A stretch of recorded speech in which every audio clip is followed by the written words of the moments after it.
Welcome to the Life Illuminated podcast. I'm Maggie Kelly. I'm your host, and today I have the pleasure and the honor of chatting with Terry Wright. Hi, Terry. How are you? Hi, Maggie. I'm doing great. How are you doing? I'm good. And you're coming to us from Texas, right? Yes, ma'am. Yeah. Will you tell us a little bit about the journey that led you into the work that you're doing today? Well, I've had basically two life-threatening incidents that I've lived through. And, through each of those incidents, God has been with me. And I know that He's kept me here for a reason. Whenever I was 6 years old, my dad broke his neck. And I'll never forget seeing him dragging his left side, his left arm and his left leg behind him because it was bad. Thank goodness he wasn't paralyzed, but he had a little bit of paralysis on the left side, but he could still walk. And, from that time on, it was always I just wanted to stay out of the way. But my parents were great. They were amazing. They showed me love and support. But the biggest thing they taught me was responsibility and to be independent. And so whenever I turned 18 years old, 2 days after I turned 18, I wanted to go to Alaska, Fairbanks, Alaska, and marry my high school sweetheart. So I told my parents, I'm like, all right, sayonara, you did a good job. Thank you. But I'm going to go live my life now. And we were married 19 days short of a year, our 1 year anniversary. And we were out on a hike with some friends. It was beautiful, Fairbanks, Alaska. July, the sun is out pretty much 24 hours a day. And unfortunately, we were in a car accident. For some reason, I always sit in the front seat because I get car sick. And on the way out to the hiking trail, I was in the front seat. But on the way back, for some reason, and now I know that it was God telling me, sit in the back seat, I got in the back passenger seat instead. And we were hit by a drunk driver, and there were 9 people involved, and 7 of them were killed and 2 survived. Thank goodness I was one of them, but I was in and out of consciousness, and the military could not notify my next of kin because my husband was killed, and they couldn't notify me because I was in and out of consciousness. So, Wow. yeah, it just, and finally my boss, the person I worked for, he found out. He's like, why are her parents not here? Well, she needs her family. Yeah. They told him that they couldn't notify me. So he went and he searched in my file and he found my parents' phone number. Well, this was 2 days after the accident. He calls my mom. What a phone call. My mom gets this call from, and they're 4,000 miles away down here in Texas. And an hour after he calls and notifies my mom, the Army, had their casualty officer walk into her office, and they told her. And that was in 2000. So, technology back then, very antiquated. We were on dial-up internet back then. So, for them to get to their daughter, I was still 18 years old. It took a day, and, it was difficult on everybody, Sure. Of course. Split my forehead open, went around this eye, didn't touch my eye. Thank goodness there was a plastic surgeon on call in the ER that day. And so he was the one that stitched me up, but I had a brain bleed, so I had a closed head injury. And they thought my neck was broken. And did you know that your husband had died by this point?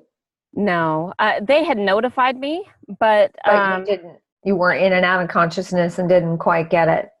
I don't even to this day, I don't remember all of the, circumstances from the hospital stay because I was in and out, and the doctors were worried that I wasn't even going to regain my short-term and long-term memory. Yeah. They thought it was, they were worried about me surviving, period.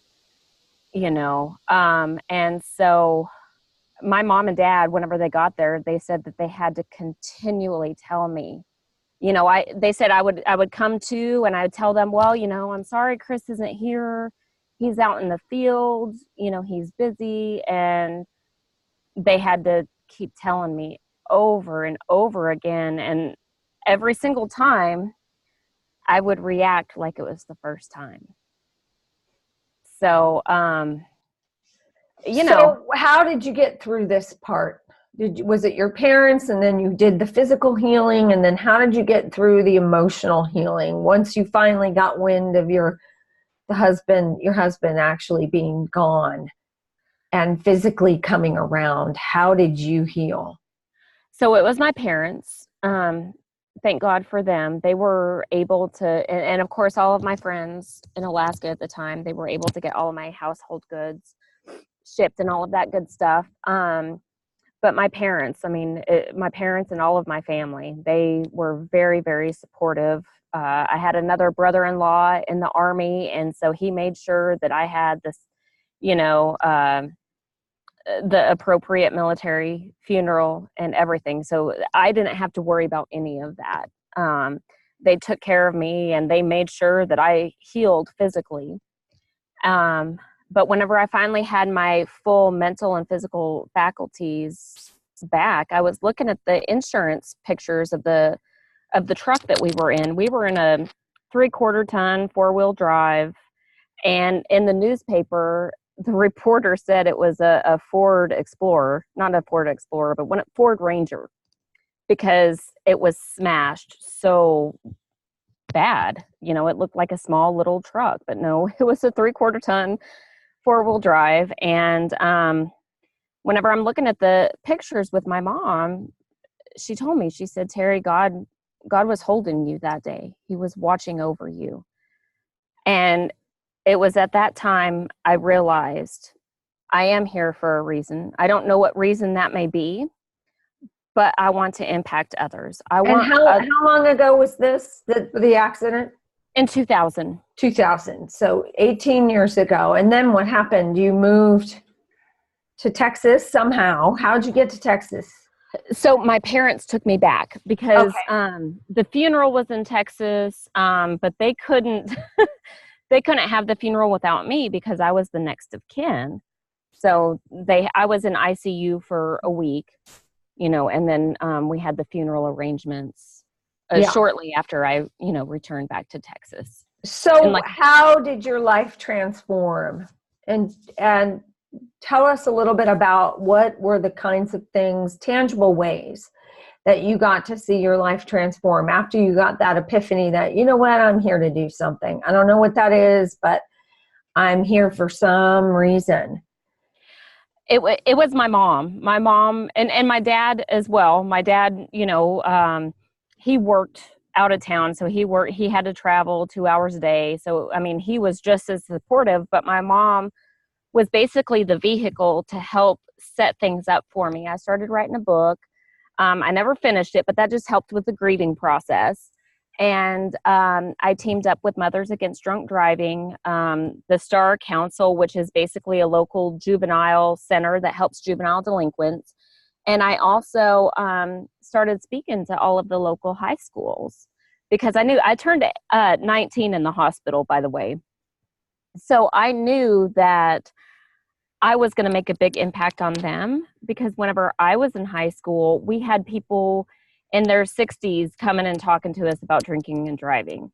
And they're so far removed from what a teenager thinks, it didn't impact. It had a little bit of an impact, but it wasn't very, potent, I guess. It didn't really touch you that much. So, I'm going to tell you that was very satisfying for me in the grieving process because I could tell that they understood. And at the very beginning of my talks, I'd have all of the jocks, the football players with their big muscles sitting back in their chair with their arms crossed, like, oh, here comes another person telling me not to drink and drive. But my message wasn't just about drinking and driving. It was about, the actions that you take today, how you are as a person, it is going to impact your life in some way. And to see them at the end of my talk with tears in their eyes and sitting, with their hands on their knees, I knew I was making a difference in this world. So what is it that you're doing now to spread your message? And is that the message that you're spreading? Actually, no. So the message I'm spreading now is it. So it's been 18 years, but 15 years after the accident, I find out that I had a calcified aneurysm, and it was right behind my left eye, and they had to do a craniotomy and all of that fun stuff. But when me and my now husband walked into the neurosurgeon's office, he was shaking his head, and he said, "Man, you have a humdinger in there." And I'm looking at my husband, and I was like, well, that's not medical terminology, but he was a laid back, down to earth guy. Thank goodness, but he told me, he said, because of the size and location, you have a 50-50 chance whether you have the surgery or not. And he said, I don't need any more money. I want you to go to the very best neurosurgeon, and this is who it is. All right. So you went to the neurosurgeon, you got that repaired, and then what? And then I go back to work. I was off of work for 2.5 months. Where is your life going now? What are you doing now? Now I am, I've had another epiphany, and I know that I need to reach other people, because I was caught up in corporate America. And I had a dream about 18 months ago, and I realized, you know what? I only have one life to live, and I'm not promised tomorrow. And I want to make sure that other people realize and understand their true potential and their real purpose in life. So that's what I'm doing now. Yes. So you mentioned something in your little bio about wanting to help executives. Is that the direction you're headed? Yes. Yes. Okay. And so are you creating programs to help executives sort of try to find their purpose beyond the executive world, or what are you up to? So it's beyond the executive world, and it's basically helping others find making sure that their priorities are in line with their actions, their lifestyle that they're living. Because I've seen it. I've been in corporate America, for 15 years. And I know so many great people who have amazing potential, but they're caught up in the day-to-day, crazy rat race, and they don't realize that they're compromising their belief system to continue to climb the corporate ladder, when at the end of the day, that's not what's satisfying, and that's not what's fulfilling in their life. Well, it's kind of interesting, because I don't think until we have like a circumstance like you have had, or some other life event that comes into play, do we really kind of wake up to realize, like what you said, that, life is short. You're not promised tomorrow, and you darn well better pick yourself up by your bootstraps and start living your life. Exactly. I, for one, don't want to be sitting on my deathbed and say, gee, I wish I did it differently, or how come I did it this way when I could have done it a different way. I don't want to have regrets. But by the same token, though, part of it is the journey, right? Exactly. It is. Because without your experiences and what this horrendous accident and the loss that you endured, you wouldn't have the perspective you currently have, right? Oh, there's no way I would have the same perspective today without going through what I've been through in life. Yeah. So how do you think you're going to help people who may not even be aware that they're kind of sleeping through life? How are you going to go about helping those folks awaken? So I'm starting an online group session program to help understand that you have to take care of yourself first. And that's what I was doing. I was Unfortunately, I was not taking care of myself. My self-care was just the very last thing on my plate, and it was my husband who kept, I don't want to say hounding me, but he was the one encouraging me to go to the doctor, because I was having these horrendous, I thought they were sinus headaches. And then the doctor said, well, after the second, sinus infection per se, she said, well, you have to go get a CAT scan. And I told my husband, no, I'm not going to do that. Again, that my self-care was on the back burner, but thank goodness I am married to an amazing husband. So he basically insisted, no, you go ahead and do what the doctor's telling you to do. And so that's where my program starts. It's self-care and understanding what your true belief system is and your principles are. Because whenever you get caught up in, and it's not necessarily just corporate America, but when you get caught up in life, you start forgetting things, and you forget that, hey, you know what? I was raised this way. This is my true belief system. But whenever I take a step back and assess how my lifestyle currently is, it's totally backwards from what I want it to be. And whenever I did that 18 months ago, I realized I have a story to tell, and I can help people see their true worth and basically just realign their path so they do get fulfillment and they do feel like they're making a difference every day. That's awesome. We need more people like you in the world. Thank you. Truly, truly. What are some of the philosophies that guide your life? It's God is with me every single day. And, I start my day with my devotional and my quiet time with God. And I know that, all of my strength comes through Him. And I can do anything. I used to be, whenever I was like caught up in, my career and my success, I was like, oh, well, I can do this. I have the strength. But like I said, whenever I took a step back, I realized God has a grand design, and He has orchestrated this entire life, this entire world, and He knows where I'm going to be. My ultimate purpose in life is to live an eternal life. And so why am I caught up in, planning and trying to be better and better when He knows what it's going to be anyways? So I went from a type A++, I had to have everything planned out, to, you know what, it's going to be okay. And I'm going to put a smile on my face, and I'm going to put one step in front of the other, and God's got this. And He's going to see me through. Yeah, it's very comforting, isn't it? Oh, man, it is. Now, what suggestions do you have for anybody out there who might be listening, who might be feeling stopped from living a life that they really, really envision for themselves? I suggest that, and it's so much easier said than done. Trust me, I've been there numerous times.